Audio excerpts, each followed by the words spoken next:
All right, I want to welcome everyone. We are going to step through the entire stored grades process. Last year, with our first year of PowerSchool, can't see my screen. Oh, hang on. Let's make sure that's. Let's try that again. All right, what about now? Perfect. Thank y'all for keeping me in check. Last year, there were a lot of issues that happened across the state with PowerSchool storing grades. And I'll be completely honest, even when I was piloting and getting used to how PowerSchool works, it took me a good 6 months to wrap my head around how the stored grades process really worked with the different courses and the different grading buckets, because it was such a mind swap from what we were used to inside of iNow. So I wanted to take a time before everybody starts storing next month, because first 9 weeks is almost to the end for everyone, and kind of explain thoroughly how to do this correctly.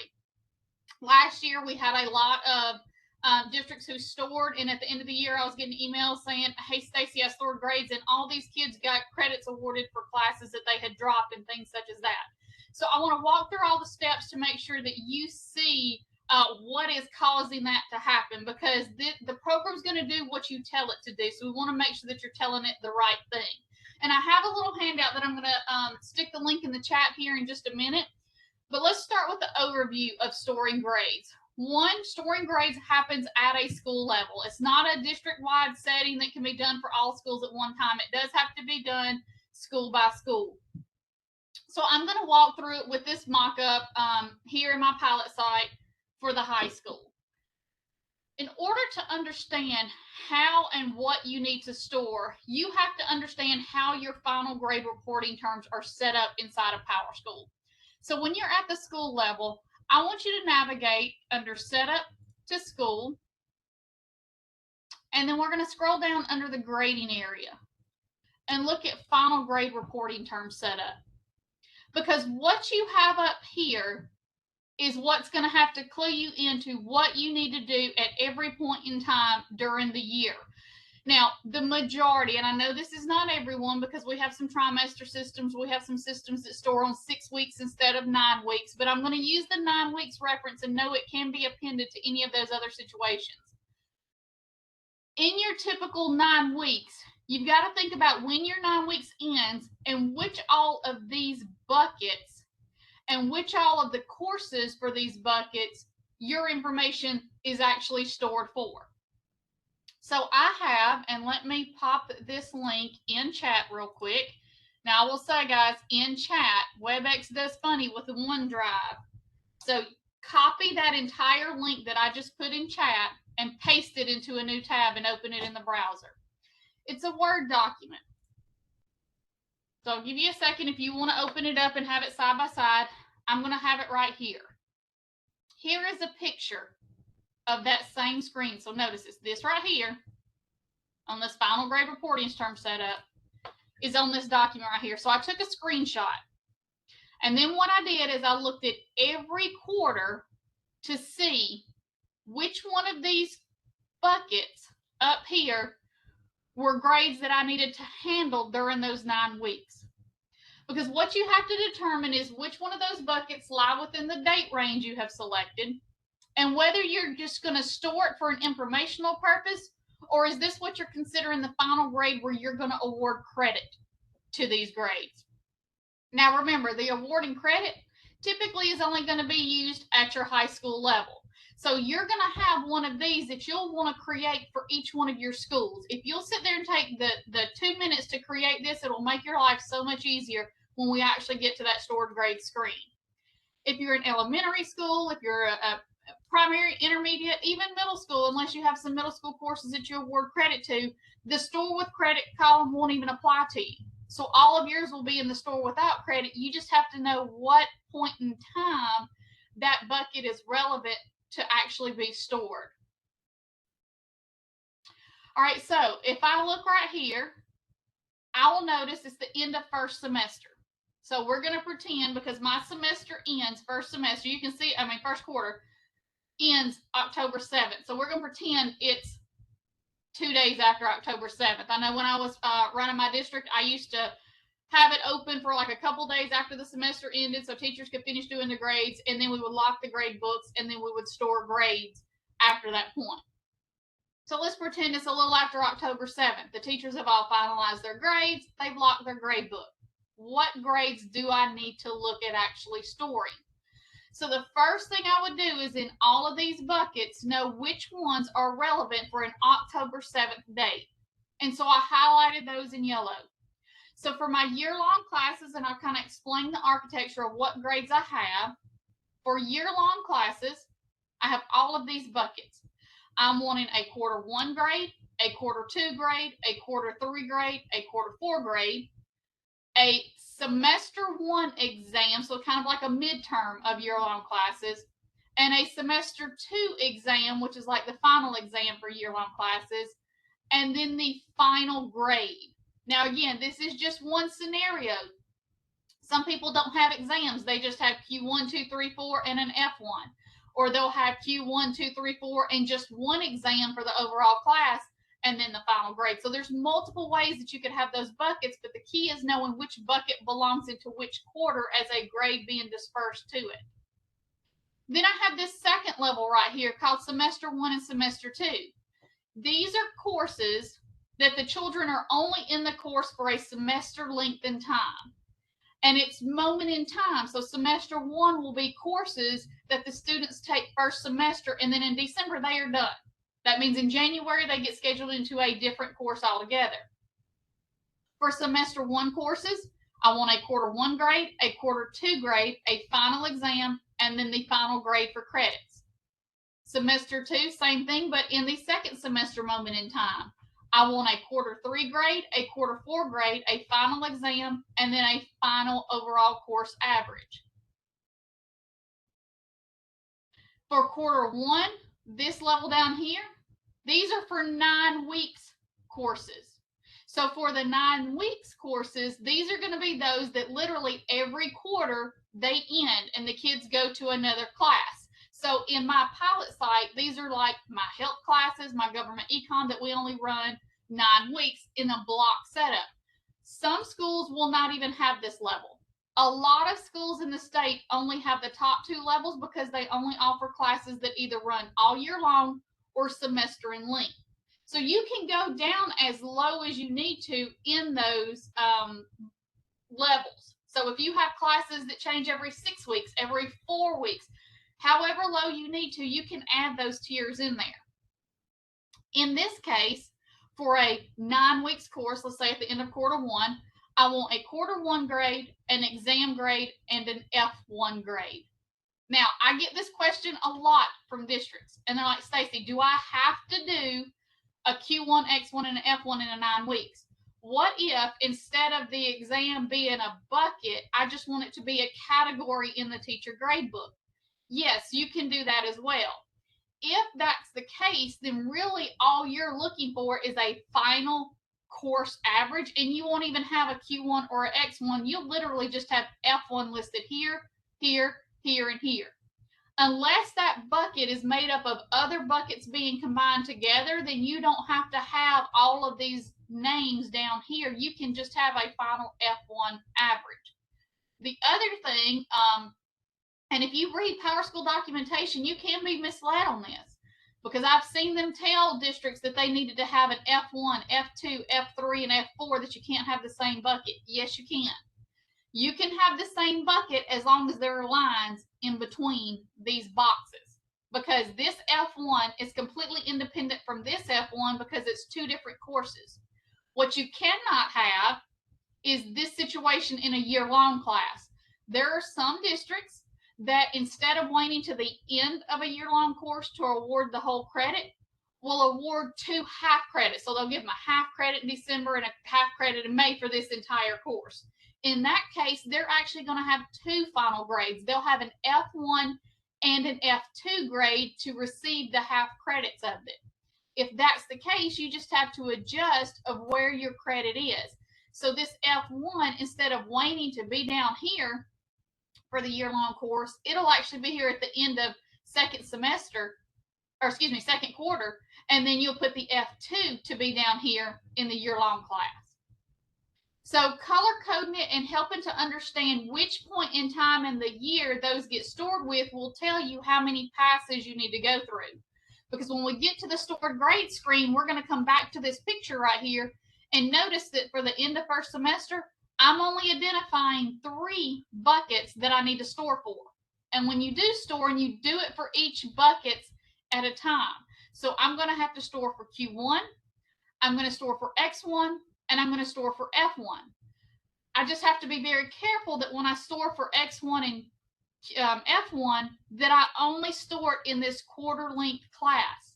Because notice that X1 and F1 do not get touched in year-long or semester classes because it's not time for them yet. In a year-long class, at the end of October, you've only finished Q1. You've not given any exams and you don't have a final grade. In semester 1 classes, you're only storing for Q1 because you've not reached the time to give an exam and you've not reached the end of the class. But in a quarter length class, you have finished Q1, you have given the exam, and you are looking to finalize that grade for quarter 1 classes. So what I want you to think about for every one of these blocks up here in this pyramid, think of it as a box.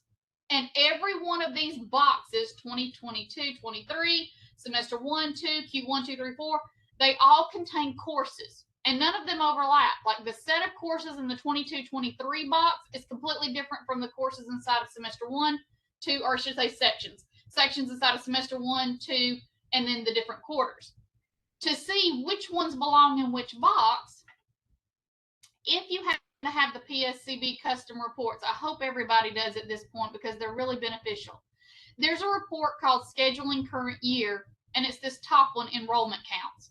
This is the one where I can see right here my courses and the terms. So I'm going to just filter it or sort them so that it maps them together. Now this isn't a pilot site. It's got a little bit of data for this year in here. So do you see how it groups my courses, whether they are year-long courses, semester 1 courses, or semester 2 courses? So right now that's all I have. I just have those 3 tiers. So when I look back at this, see 22, 23, all of these courses right here will be the courses that store when I store anything on this level, 22, 23. All of those courses are in this top box up here.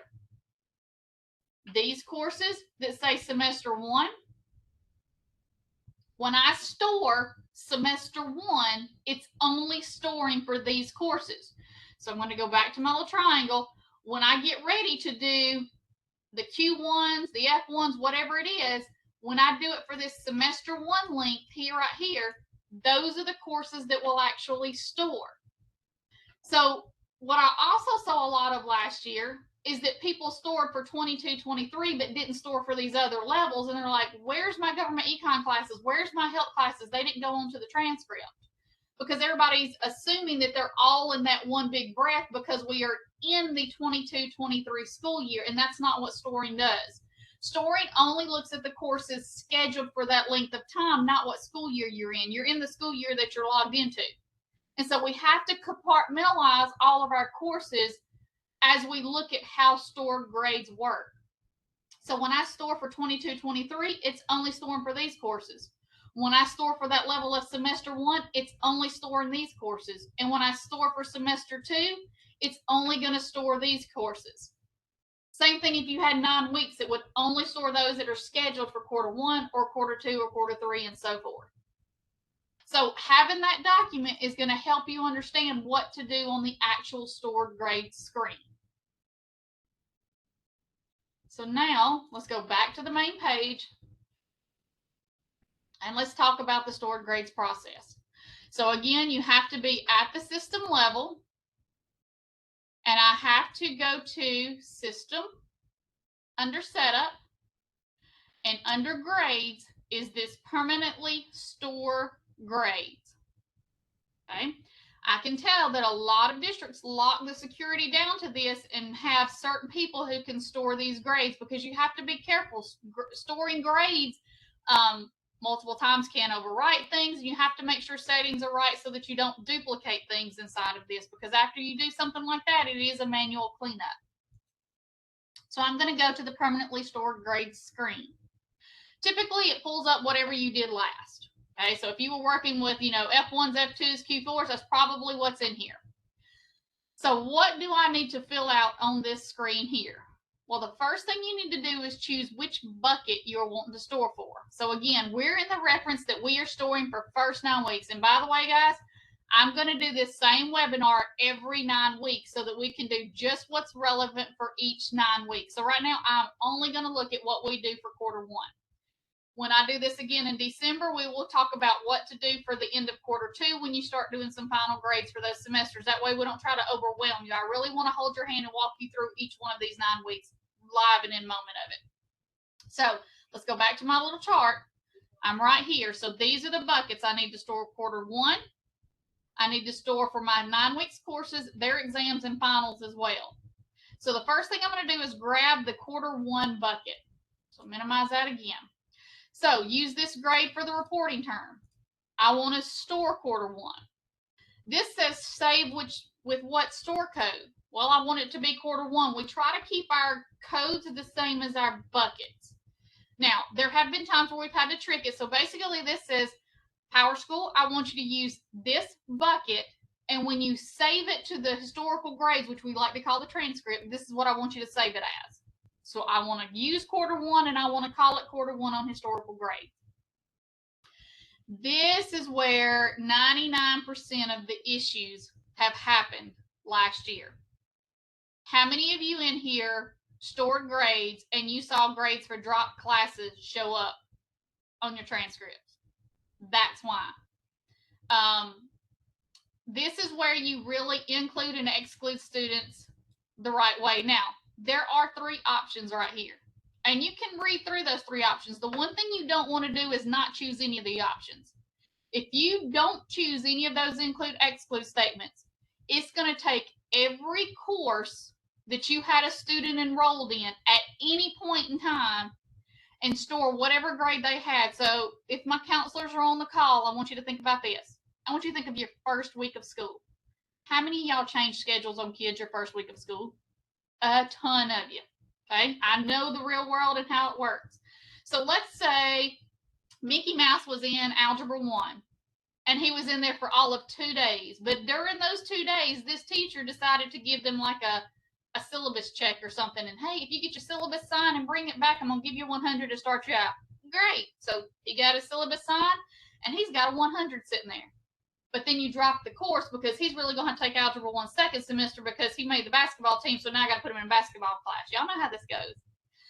So what happens if you don't choose that exclude and include statement right, then there is a grade sitting back there behind that Algebra 1 class because he's still in that teacher grade book in a dropped status, but he's got a 100. If you don't set this up right, that 100 will store when you store grades, and it's like he took that class and got that award. And we saw that happen, and we had people give credit for that, which we can't do. So then the question is, what is best practice? Because we can walk through every different situation, but I'm going to give you the guaranteed best practice. I will say it from experience. This is what I used when I was running the district and how I stored, and it got me 99% of my storing correct. Basically, it emulates what we used to do inside of iNow. So if you want my best practice of what you should do, ignore these first 2. Go with the include statement. So I'm going to say, PowerSchool, when you store, I only want you to include enrollment records that are active and were active on this date. So I'm going to date range this. So let's think about this. October 7th was the end of my 9 weeks. My routine and best practice was I took the end of the 9 weeks on my school calendar and I backed it up 4 days. I just use that as a hard and fast rule. Select include only enrollments, and whatever the end of your 9 weeks is, back it up 4 days. So if my 9 weeks ended on October 7th, I'm going to do 10/3/2022. The reason I don't use the end of the 9 weeks is because a lot of people like to start changing schedules at the end of a 9 weeks. You know, if kids aren't doing so well and you want to move them to another class, things such as that. I don't want to grab any of those movements at the end and possibly leave out a student who should have had a 9 weeks grade. So what this does says, if any student has dropped this course from the beginning of the 9 weeks until October 3rd, their grades will not be stored, which is what I want. I don't want all those drop kids' grades storing. So anybody who was enrolled as of October 3rd, right at the end of the 9 weeks, their grades will store. Now, what does this mean? Think about even what we did in iNow, how you had kids who would transfer in. So we're thinking about somebody enrolling brand new in the district and they enroll at the end of the 9 weeks. Remember how in iNow, even if they enrolled at the end of the 9 weeks and the teachers had a couple of grades, they either had to put those transfer grades in there with it, or either what they had is what was going to post. Same thing here.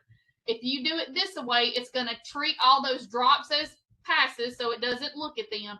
But any kid who was a new enrollment as of this date right here will get a record inside of there, and you have to either look for those records requests to come in so that you can merge those grades, or they're going to get what the teacher has. So teachers will have to be very cognizant of those transfer students at the end of the 9 weeks because of how this will post, just the same way we had it inside of iNow.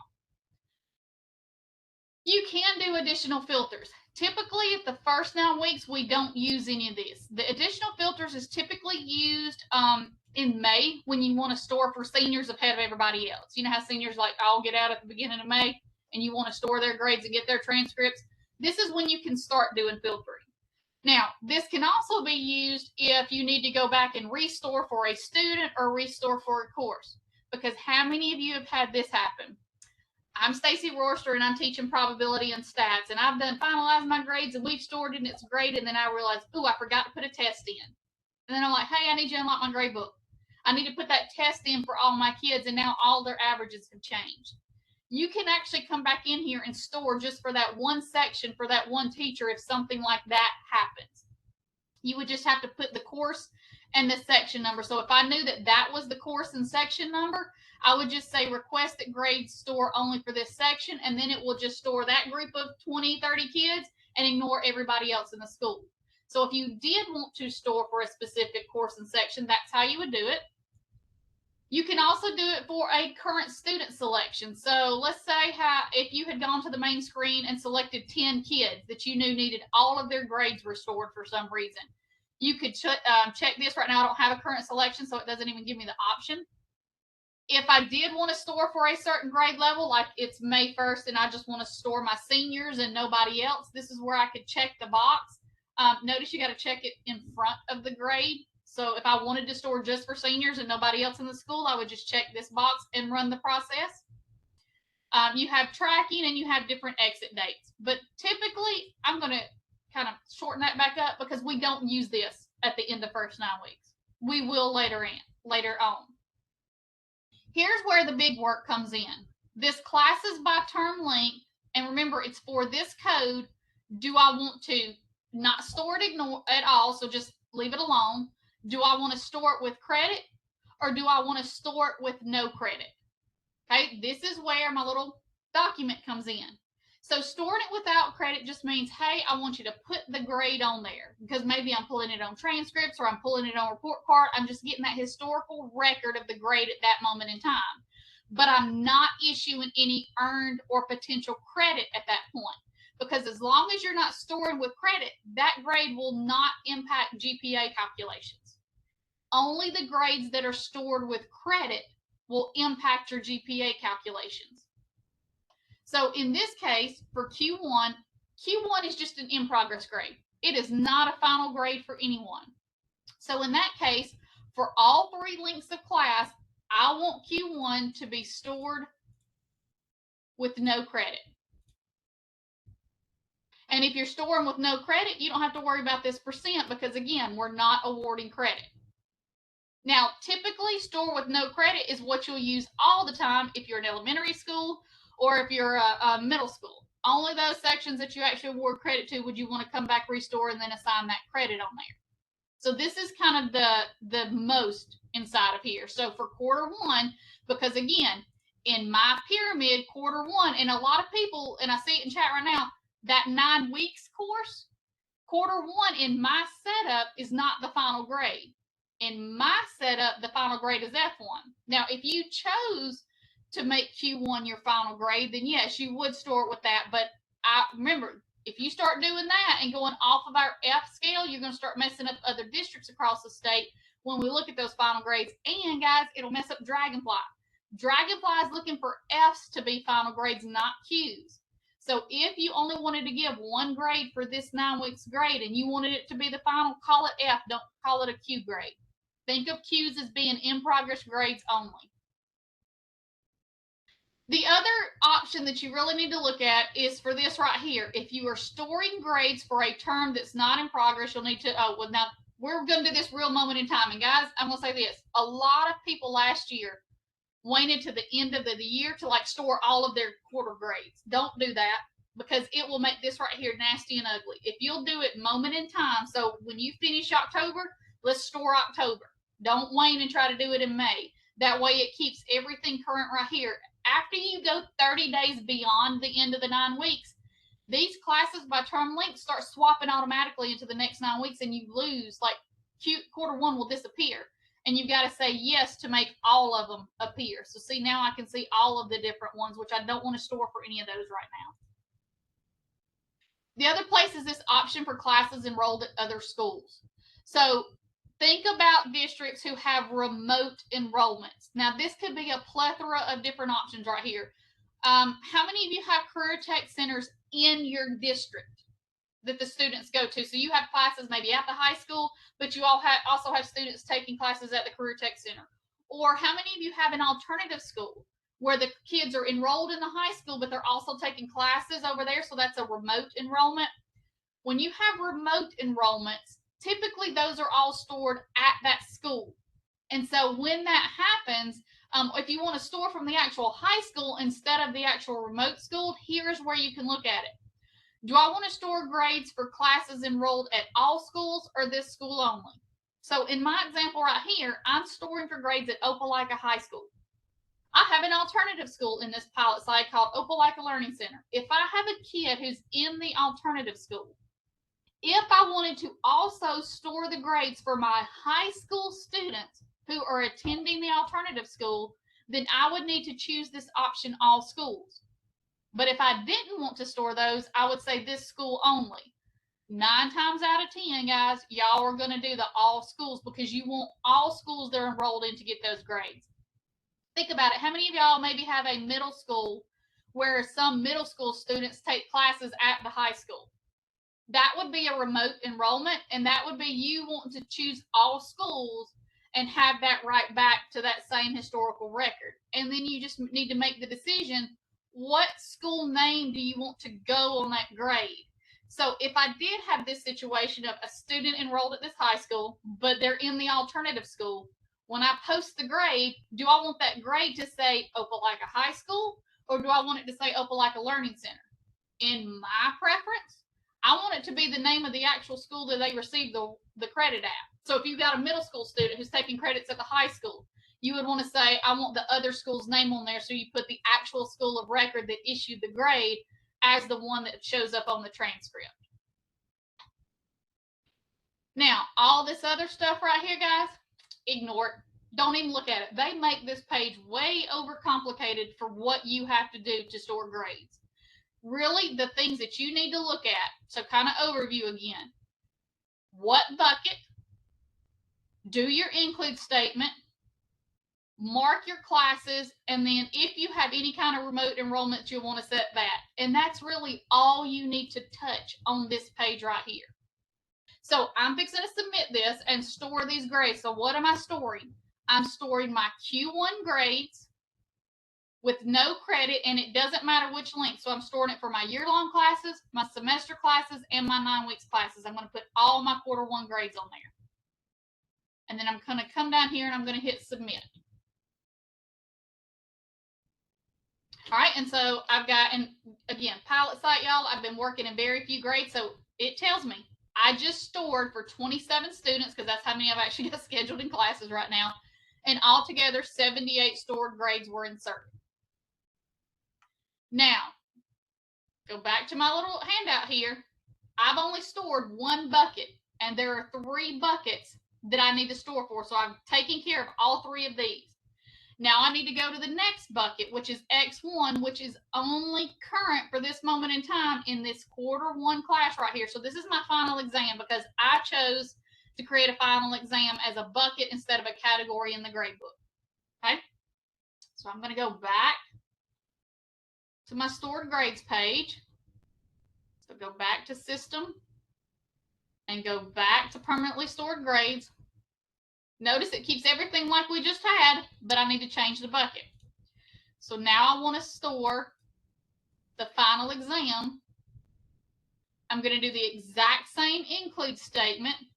Again, I take the end of my 9 weeks and I back it up 4 days. And now I've got to make sure I get the right things here. So when I look, I'm going to bring this up one more time. When it comes to my X1, X1 has not been identified for year long or for semester 1. So I'm not going to store X1 for either of those links. I only want to store it for Q1.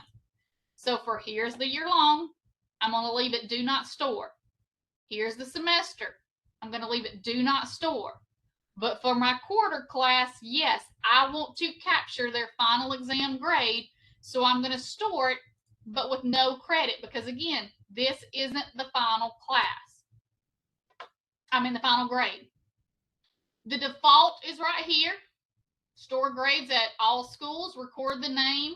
I always like to pick other school. Again, your choice is which one of those you want. And then I'm going to submit. So now anybody, and right now I don't have anybody in a 9 weeks course. So if I did, it would store them, but because I don't, it says no, but we're going to go through every one of them. And then I've got to do one more pass, because again, coming back to my little chart, I've scored Q1s, X1, now I need to store F1, but F1 only for a quarter length class. So if you're elementary, middle school, y'all are probably not even looking at an F1 yet. You won't look at an F1 to the end of the year. This is only for high schools that actually do 9 weeks courses. Some middle schools have 9 weeks courses with some of their exploratory classes. So I'm going to go back to system, back to permanently stored grades. This time I'm going to choose F1, F1, again, include 10/3/2022. And again, I am not doing anything with F1 for my year-long class. I am not doing anything for F1 for my semester 1 class. I only want to store F1 for that quarter class that has now ended. But because it's an F, it's the final one that I want to give credit to. So I'm going to store with credit. And now it's asking me how much of the credit do I want to give? Well, all of it. I don't care if it's a half credit course, a whole credit course, a 0.25 course. Whatever I've set the course up as, I want it to award all of the credit because they have completed that course. Again, store all schools, and I want to call it the other school. And I hit submit. Again, I don't have any 9 weeks courses there, but if I did, that's what it would be. So what have I just done? So let's go back to the main screen, and I'm going to look up a student that I know I have scheduled in classes. So I've got Mickey Mouse right here. I'm going to pull up Mickey Mouse. And actually what I want to do is look at his quick lookup information first. So let me see what classes he actually has grades in. So do you see that from the quick lookup, he actually has classes at the high school and at the middle school, but it looks like the only ones that have grades that have been put in here right now are for a history class and for this computer integrated manufacturing class. Okay, he's on a 100-point grade scale here, and he's on a pass-fail grade scale here. So what should I expect to see on his historical grades when I go look at it now that I've stored? I should see just Q1 grades for these 2 classes right here, because that's all that exists in his record. So let's go check the historical grades page now. Historical grades. And if I look at the 22-23 year, because see, here's all last year's grades. Here's his whole schedule and what's stored. Notice I have all these buckets, but the only one anything got in were Q1 and Q1 for those 2 classes. So it matches up perfectly inside of here. So if you go through that storing process, you should see your grades inside of here. Now, we have a problem. How many of you can identify what that problem is looking right here? Now, traditionally, you should have grades for all of these right here. So if I was in a real production environment, y'all would see. That's it. Somebody just typed it in chat. How many of you see null grades? Do you know what I mean when I say null? You see, I mean, it's kind of hard to see, but do y'all see how right here, like under F1 and F2, there's a dot? But when you look right here, there's a dash. Okay, a dot means you haven't done anything with it yet. So did we store for F1 or F2 for these? Sure did not. So I don't expect anything there. But when you do store for a grade and have an expectation to see a grade and don't see a grade, it gives a null grade, which is a blank. Null grades are very bad. Null grades will directly affect your honor roll report. So one of the things that you're going to want to do after you finish storing grades is to check for null grades to see, oh, where did some bad things happen? The other thing is you want to make sure that courses that you actually don't expect to give grades, like think about homeroom. How many of you have homeroom on a student schedule?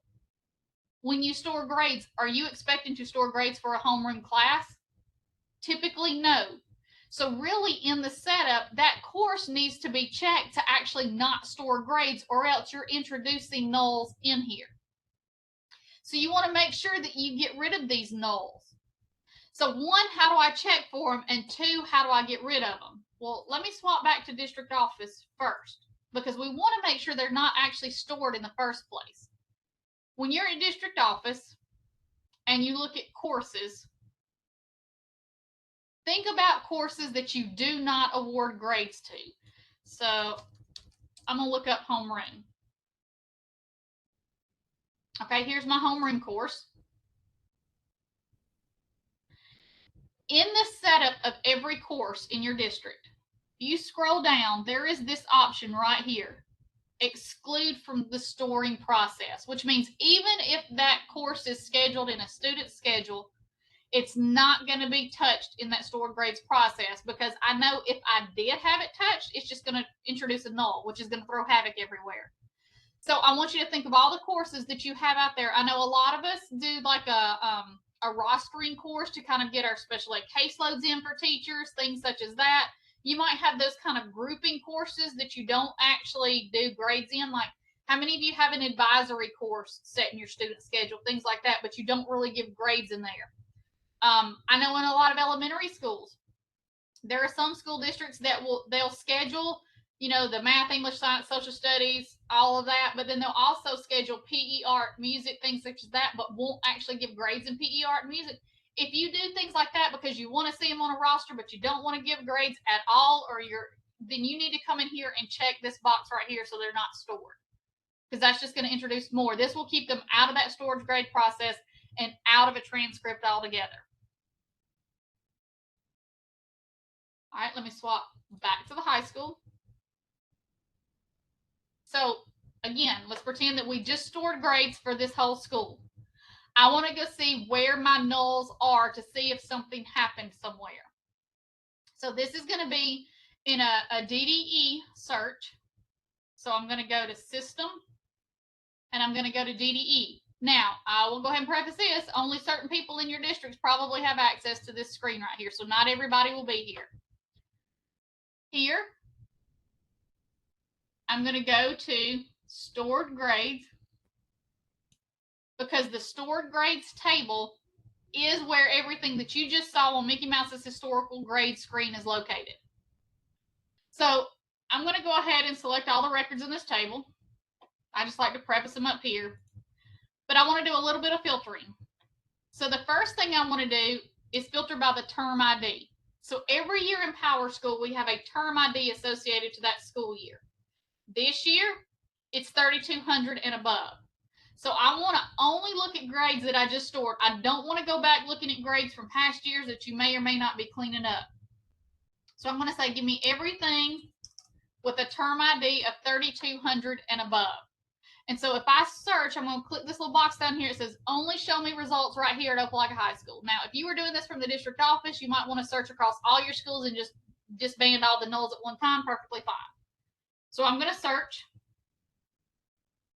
and I have 78 grades that were stored. So out of that stored grades process, and remember when I got that confirmation screen a while ago, it told me I stored 78 grades. So you're going to have the sum of all of them in here.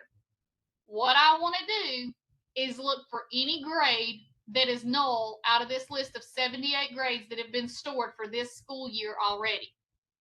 So I want to go look for grade.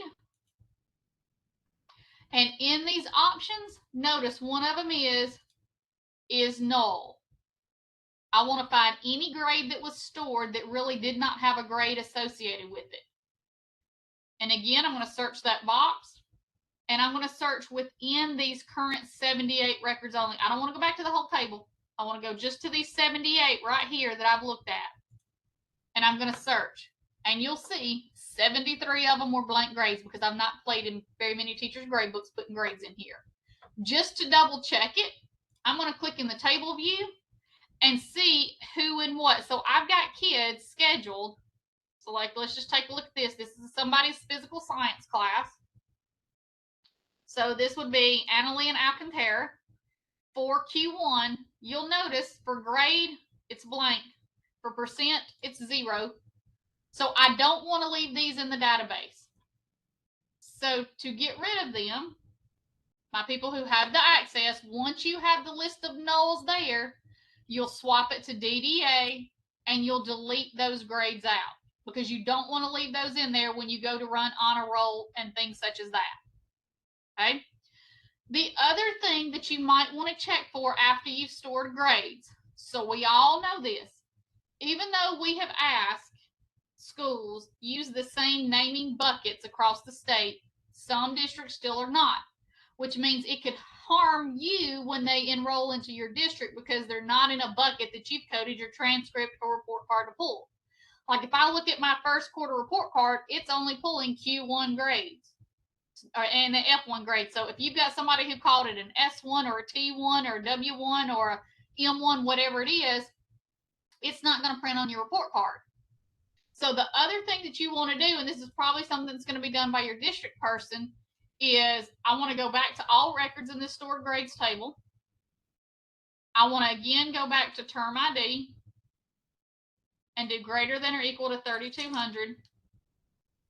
Let me get those in my current table only at the high school. Get back to those 70-something records. Actually, it'll be less than that because let's pretend I've already deleted all the nulls out. I would want to look for store codes that were not store codes that I'm looking for. Now, because I've not really done any credits other than that F1, I really just want to look for those. So I want to look for any course that has an earned credit hour, well, actually a potential credit hour. Potential credit hours that are greater than 0 and whose store code, because I know in my district, my credit should only be awarded to Fs. I'm going to come choose store code. Does not contain an F value in it. Now, in this situation, I shouldn't have any grades pop up because I've not transferred me anyone. However, you should possibly see some in yours from the kids who've been transferring across the state so far this first 9 weeks. So when I search within, again, only search these 78 records that are from what you just stored. Do you have any that's not fitting your final grade code that has a 0 in there? And I knew that I wouldn't have any in my case. But if you did, you would find them and go, you know, if another district stored them as an S with the final, but you need them as an F, you can isolate those grades and then through DDA go update them to change them from, let's say, an S1 to an F1 if you needed to. So those are going to be 2 things that's going to kind of become a norm after you store your grades each 9 weeks, going searching for those that are kind of out of the bounds of what you have coded your district and your transcripts to pick up. So that's really the stored grades process from top to bottom.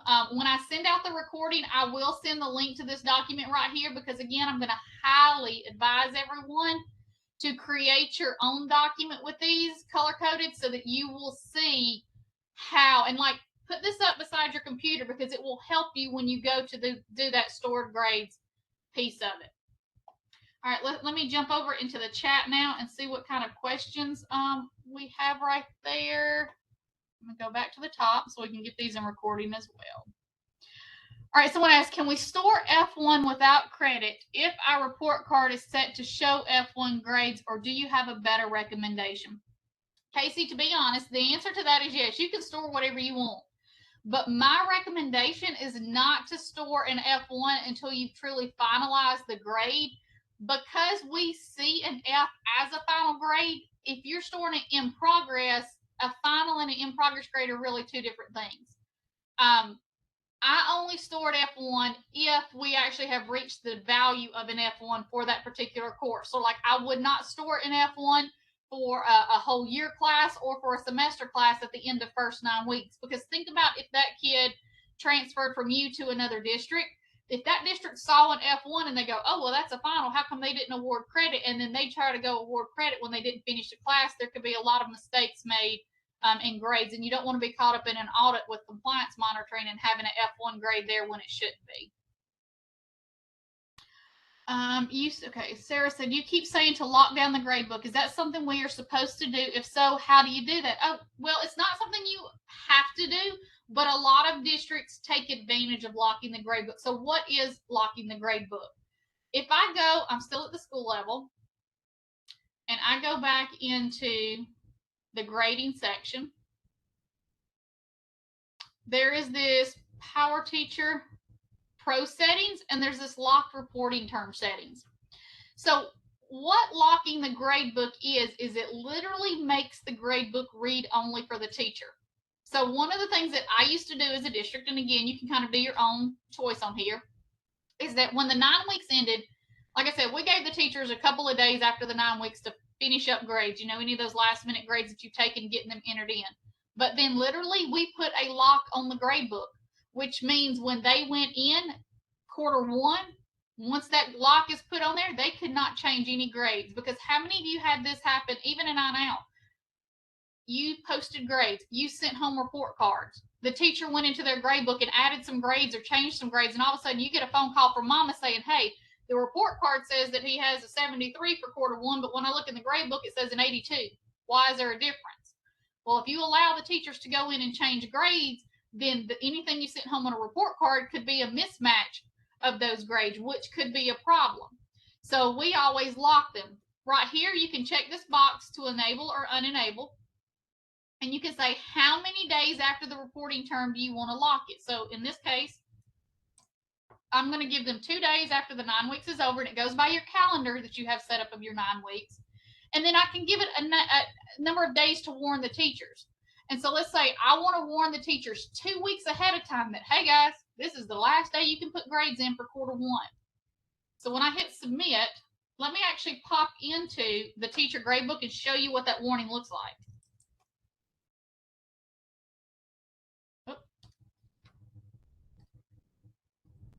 Don't know.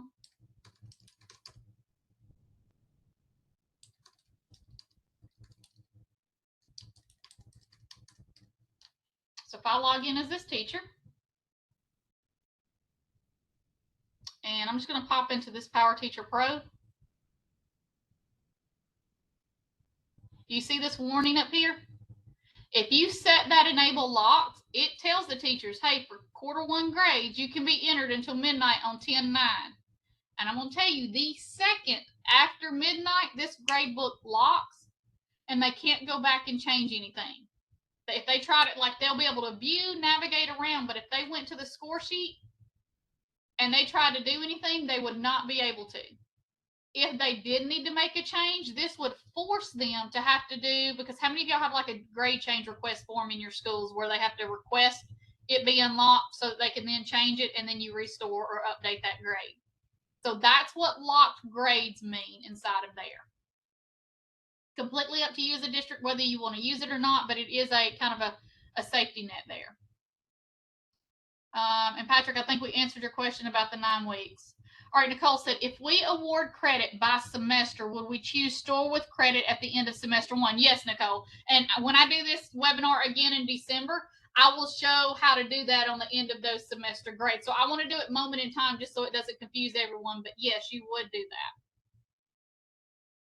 Chesley, F1 at the middle school. Do you store with credit? It's just an exploratory course at middle school level, but 9 weeks in length. Can F1 be stored without credit? Yes. So F1, so for any course, like if I were storing this at an elementary school, and all I have is Q1, 2, 3, 4, and F1, then none of those would have credit because you don't award credit in those situations. So really the only time you have to choose credit is in those high school situations where you are awarding the credit inside of there. Janice said, if a student misses a Q1 test for a semester-long class and section is unlocked for makeup grade to be entered, would you just store a single student with a correction and no credit so the report card will be right for the end of the semester? So, Janet, you could go one of two ways with it. You could restore the grades for that one student. So after you unlock the grade book and let the teacher go in and make the corrections, you can go back to the main screen here. So let's just pretend that Mickey Mouse had a grade fixed. So I'm going to choose Mickey, make him my current student selection. So he's stored there. Then when I come down here to the stored grades page, and let's say I needed to redo Q1 because a teacher made a change, and I happen to know, I've got to do all that same include and exclude, like all those parameters need to be entered back in the exact same way. Let's say it was for a semester class. I want to store with no credit, but this is where I would want to use the additional filters, and I would say store for just that one student. Now, a lot of people think that they can do this and put this section, but it doesn't work like that. Like, I'm going to have to restore, but I can restore all of that student's grades. So you can do that. That's option number one. The second option is to literally come in here, because if you don't want to restore everything, you could just come here to the student screen and then click on that grade. So let's pretend that, they changed from a 97 to, let's say they made up a test and now it should be a 92. I would just need to change these, but you would also need to update any GPA points or any credits if anything like that happened, and submit. And here's the thing.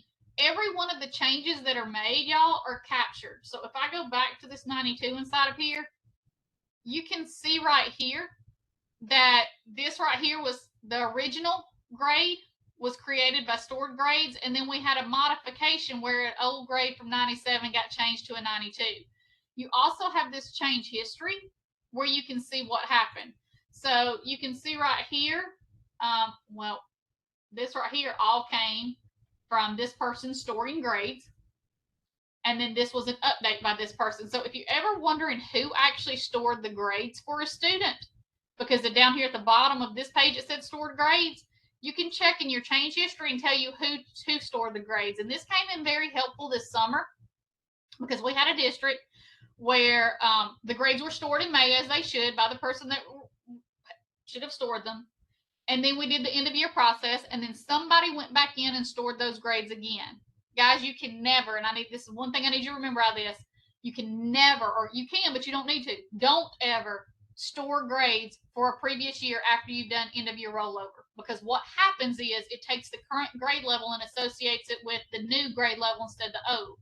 So every 9th grade course, when they were restored, stored as a 10th grade course, and it messed everything up. So support had to get involved in that to undo it. And we ended up using change history to see who went in and did all of that storing that should not have been doing it after the fact.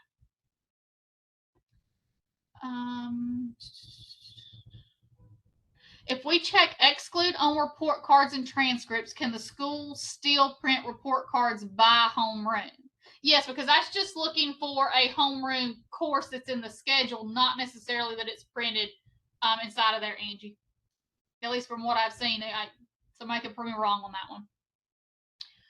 Jeff said, we have null grades in our historical grades because we have a term for final exams. A lot of students do not end up taking these final exams, but they're still stored as null. What should we do about that? Great question, Jeff. So let me go back to that teacher's grade book. So let's say it's the end of the 9 weeks or end of the semester. If I go to the all reporting terms, this is kind of that overview of all of the grades. And a lot of times when people put in exams, instead of going and creating an assignment, they'll actually just go and direct enter the grades here, which are perfectly fine. So let's pretend that I'm going to go enter in my exams for these 4 students. So let's say that this person made a 96, this person made a 91, but this person exempted.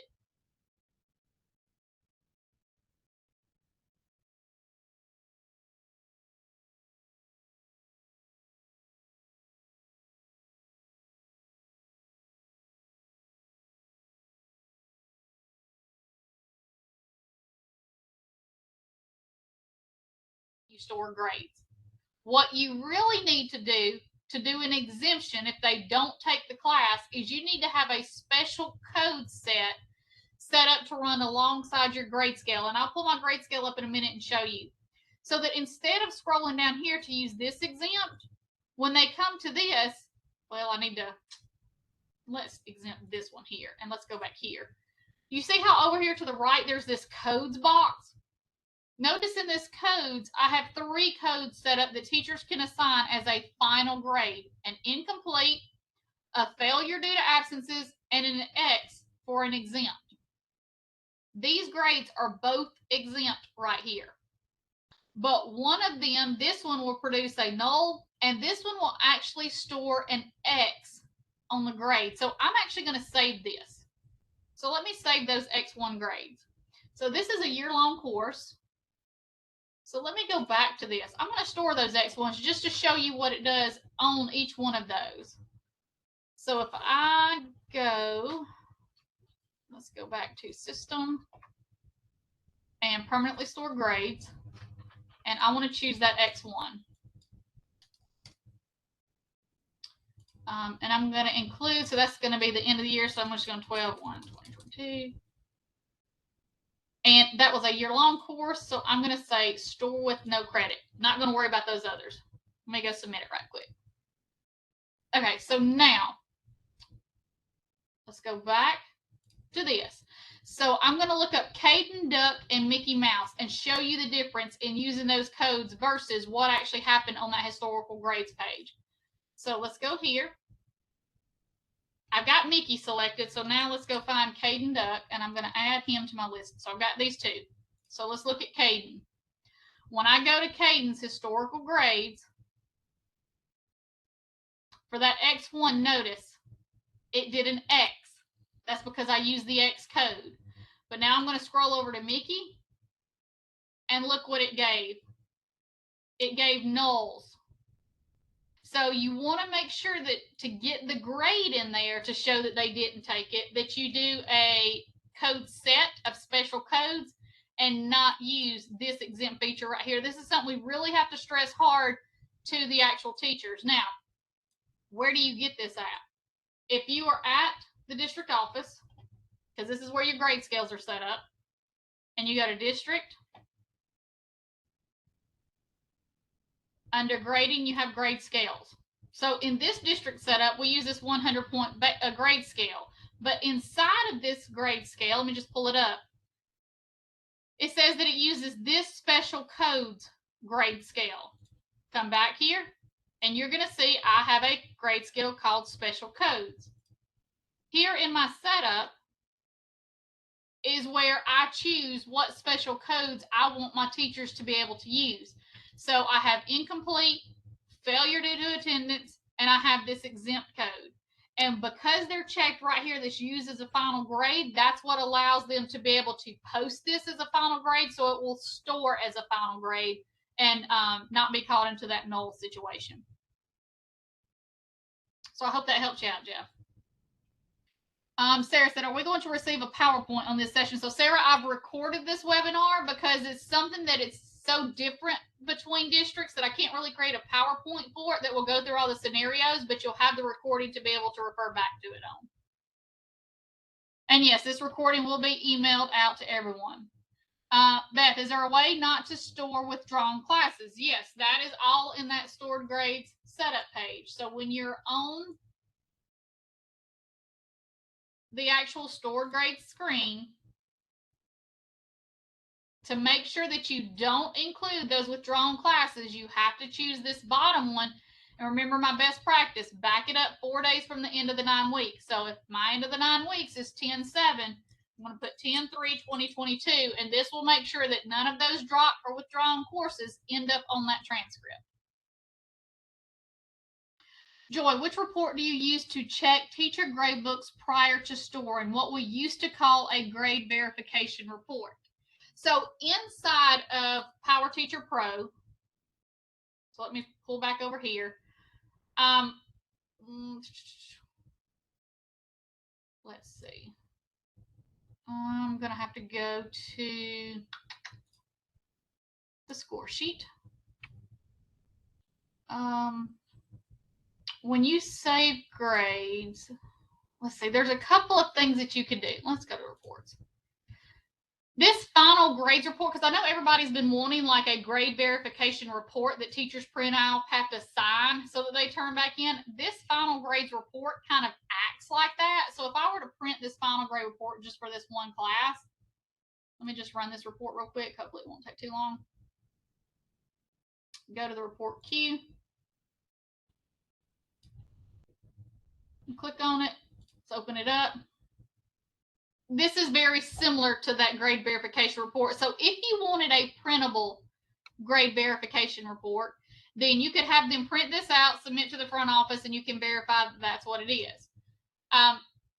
There is where they can go in and actually, verify through there. And I've got a step guide on how teachers can go through and do that, because there is a system report that is under, I got to remember where it's at.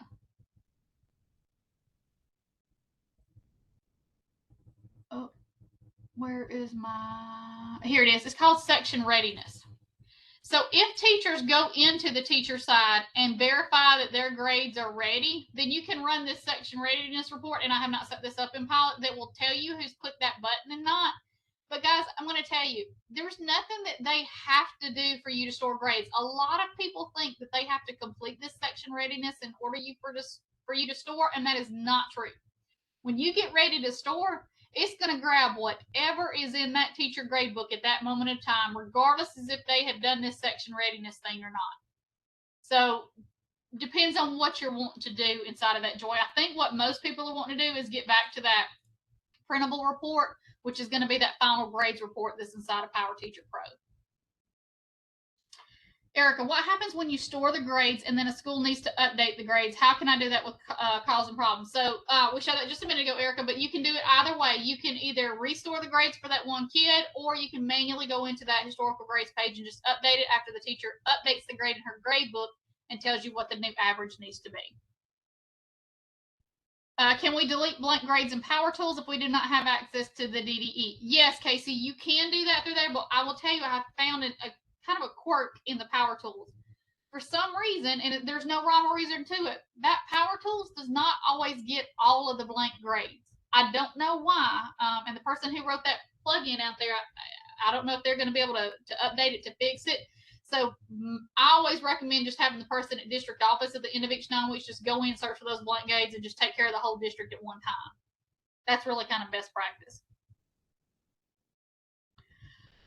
Marion, here's the big one. How do we correct issues with grades we stored last year where we should have excluded the dropped classes? So that's kind of the thing where there's not a big way out of it, y'all. If you've recognized that you did store grades that shouldn't have been stored for students, so let's go back to mouse. I mean, there's not a way for PowerSchool to know if it was a legitimate course or not. So let's just pretend that last year the student was in, this computer integrated manufacturing, and then went to this one, and we saw that this grade stored or these grades stored and they shouldn't have because this was a class he was dropped from. You literally are just going to have to click into here and go in and delete those records out, because there's not a way to do it in Mass or PowerSchool to know which grades are correct and which ones are not.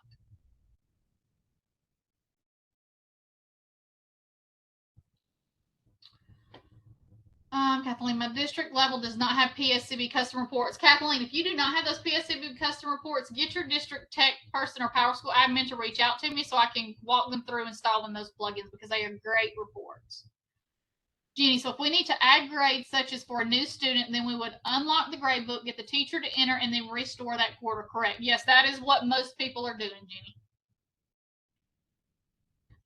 Michelle, when you talk about locking grades, do the 2 days include the weekend? So Michelle, when you put whatever number you put there, if I put 2, it's 2 calendar days.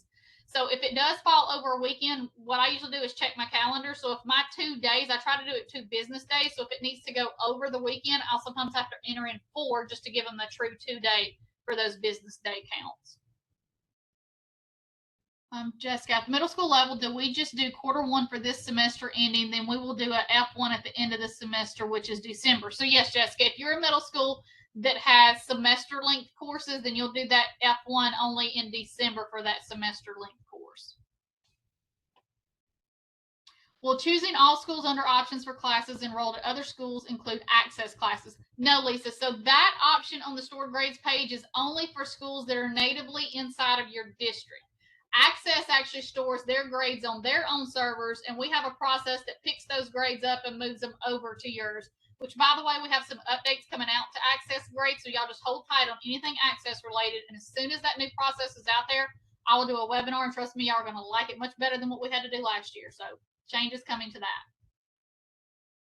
Lindsay, if you are restoring a grade for one student, will you need to delete the previously posted grade, or will it just overwrite? Lindsay, as long as on that stored grade screen you use all of the same parameters, it will just overwrite the grade. However, if you use a different parameter like the include exclude statement, let's say the first time you say include and you put the date on there, but then the next time you put include and you put a different date on there, it will duplicate that grade. So you want to make sure maybe to take a screenshot or write down whatever parameters you put so that you make sure to mock them up the exact same way so it will overwrite and not duplicate.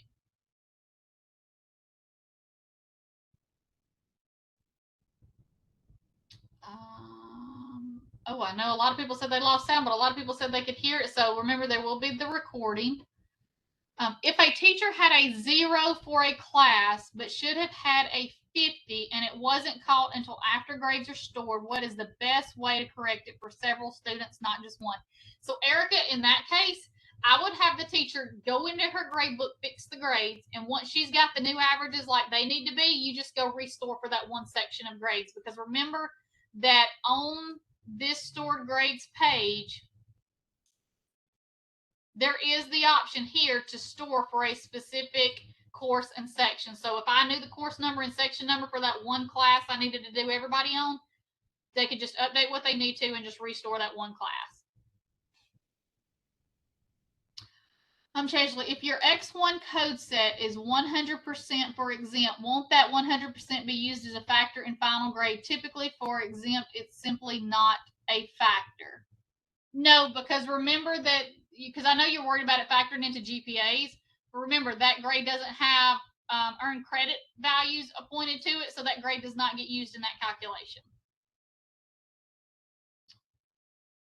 Erica, can we change null grades in mass, like through student field value? You have, so you can do it in mass through DDA, Erica, or through Power Tools, but it's not on the students table. It's in that stored grades table.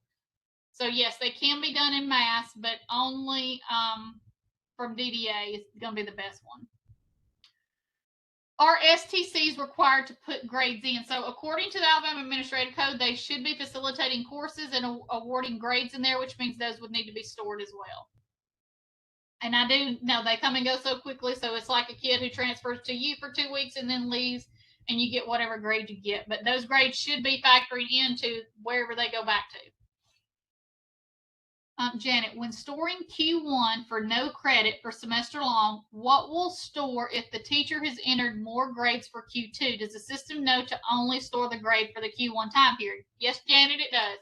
Because you are dictating what it stores right here. So even if those teachers have entered in grades for Q2 or have gone ahead and pre-populated who knows what with an exam or something, it's only going to store what you tell it to do right there. Stacy from Sharon. On the access classes that we had last year, most grades that were entered, the course number access used did not match our regular course and caused problems with correcting it. Yes, they did, which is why this year access is using the same course numbers that everybody in the state is using, so we're not going to have those issues. So, like I said, y'all hold tight on those access, because when that update comes out, I'll do a webinar walking through what we have to do with those. Patrick, do you have a memo on this? So yes, it has been referenced, and in fact, it's on the newsletter that I put out today. So if you got the Monday email, it's got a link back to that STC memo.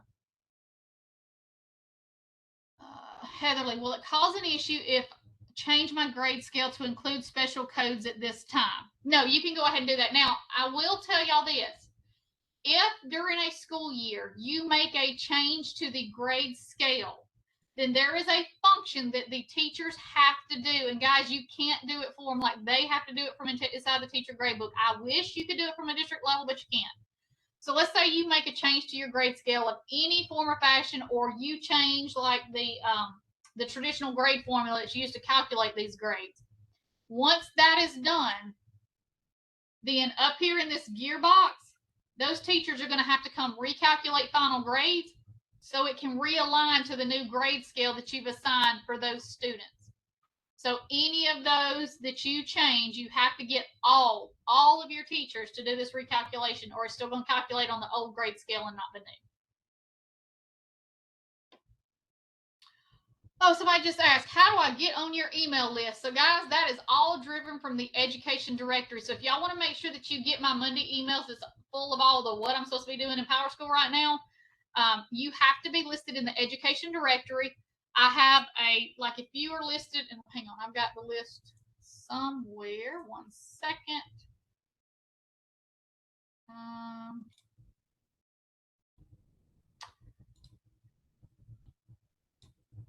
Let's just go here. I'm going to take this Word document and paste this in here. So these are all of the different groups. If your district has listed you as assistant principal, attendant, CTE, counselor, data manager, technology director, principal, any of these, then you will be automatically receiving my emails.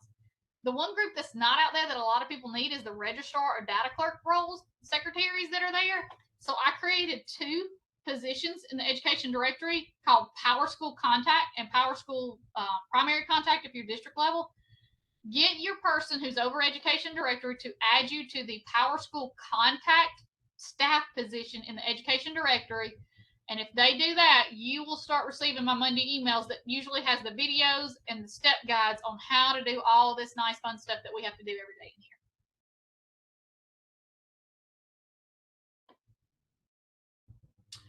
Charlotte said, is there a way to ensure teachers are entering grades in the correct grading period? Can future or past grades, let me get that off there, be locked out for them to prevent entering grades in the wrong grading period in PowerTeacher Pro?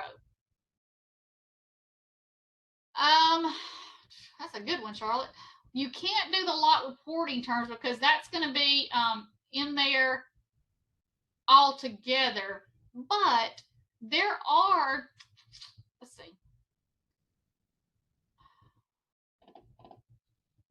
I mean, you can block it for the past ones, but for the future ones, and really it doesn't matter what, because I know a lot of people think that this controls where they are, because like I've got all these buckets right here, but honestly, PowerTeacher Pro reads from the dates. So like when you look at Q1 being August 9th or 10/7, even if they have Q1 selected right here, but they set up an assignment that's for, October 12th, it's going to calculate in the Q2 area, not the Q1 area. It reads on those dates. So there's not really a way to lock them out. There are some Pscb grading reports. So let's go here. They could possibly show you what they have in there. So if you wanted to look for grade searches inside of there. Oh, I'll tell you, here's a really cool report right here, this out of sync report. If you don't lock your grade books on teachers, and you want to know if a teacher's grade book has a grade that's different from what you stored, this right here will show you, because you'll be able to see this is the grade in the grade book, this is the grade that is stored. So remember how a while ago I went and changed Mickey Mouse's grade to be a 92, just showing you how to update? This tells me I have a mismatch in grades. So if you ever want to know if what you stored on a student is different from what the teacher actually has in the grade book, this out of sync grades is phenomenal.